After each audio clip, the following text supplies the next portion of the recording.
Le Portugal est le premier pays membre à voir son plan de relance validé par la Commission européenne. La présidente de l'institution, Ursula von der Leyen, a fait le déplacement elle-même sur le terrain pour annoncer la nouvelle. Elle s'est rendue dans un centre d'exposition scientifique. L'effort portugais en matière d'innovation pourrait d'ailleurs progresser avec les fonds européens. Le secteur est présenté comme un moteur de la stratégie de reprise de l'Union européenne. Le plan répond clairement aux critères que nous avons conjointement établis. Il est ambitieux, il se projette sur le long terme et surtout, il aidera à construire un meilleur avenir pour le Portugal et pour les Portugais.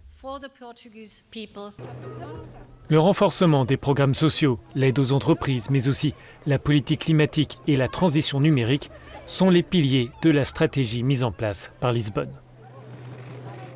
Mais certains experts émettent des doutes sur l'impact réel de ce plan de reprise et de résilience destiné à surmonter la crise économique provoquée par la pandémie de Covid-19.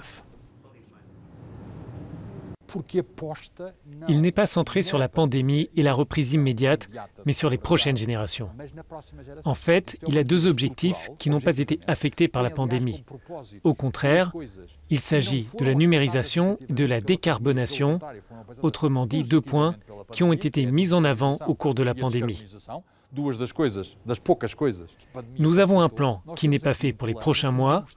L'angoisse d'une éventuelle reprise se prolongera par exemple pour l'endettement des entreprises, pour l'éducation et la santé. Les États membres attendent les premiers versements qui pourraient avoir lieu le mois prochain. La Commission a levé en début de semaine 20 milliards d'euros pour sa première opération de financement de la stratégie de reprise de l'Union. La présidente de la Commission va poursuivre son déplacement sur le continent avec d'autres validations. Elle est attendue en Espagne, en Grèce, au Danemark et au Luxembourg.